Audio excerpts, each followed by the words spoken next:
पूजा पाठ करते, भगवान की आराधना करते, फिर अक्षय वट के दूध से जटा बनाकर वनवास की यात्रा की शुरुआत करते हैं।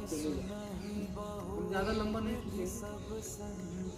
जैसे ही वनवास खत्म हो जाती है तो फिर इसी जगह पे श्री रामचंद्र जी, लक्ष्मण जी और माता सीता जी पुनः 14 वर्ष बाद पुनः वनवास खत्म होने के बाद आते हैं और माता सीता ने ही इनको अक्षय का वरदान देती और कहती है कि आपको किसी भी कालखंड में क्षय नहीं होगा, नाश नहीं होगा, चाहे पूरी सृष्टि का क्षय हो जाए, आप अक्षय रहेंगे। उसी समय से अक्षय वट के नाम से जाने जाते और अक्षय वट के नाम से पूजे जाते। अक्षय वट के दर्शन मात्र से ही जो मोक्ष के रास्ते प्रशस्त हो जाते, भूल जाते।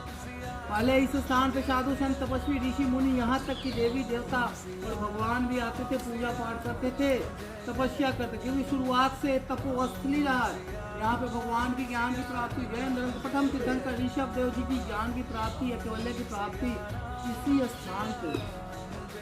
विष्णु भगवान बाल मुकुंद रूप में महर्षि मार्कंडेय जी को इसी स्थान पे दर्शन देते हैं और प्रभु श्री रामचंद्र जी को खोजते खोजते इस स्थान पर भरत जी भी आते हैं और पूजा पाठ करके वापस लौट जाते हैं। क्यों लौट जाते हैं? जब तक वो श्री रामचंद्र जी चित्रकूट पहुंच जाते हैं।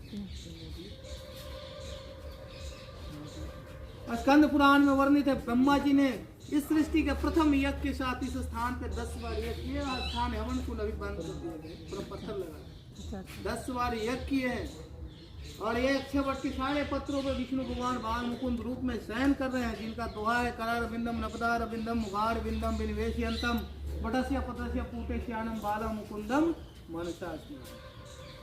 बीच बीच में इनको क्षय पहुंचाने का बहुत बार कोशिश, 17वीं शताब्दी में मुगल बादशाह औरंगजेब के द्वारा इन्हें 26 बार कटवाया भी जाता है। उसके उपरांत इनमें आग लगा दिया जाता है, बहुत समय तक ये आग में जलते रहते हैं, लेकिन जिनको अक्षय का वरदान ही मिला है उनका क्षय नहीं हो सकता है, नाश नहीं हो सकता है और अपने विशाल रूप में हम लोग को दर्शन दे रहे। बोलिए अक्षय वट महाराज की जय। एकदम आपको शून्य के बराबर होता है। नहीं बिल्कुल, बहुत बहुत शुक्रिया, बहुत बहुत धन्यवाद आपका। अपने पूजा घर में रखे, कहाँ पर रखे? अब इन पत्तों को कहानी देखिए, हम नहीं ज्यादा इसलिए बता रहे हैं।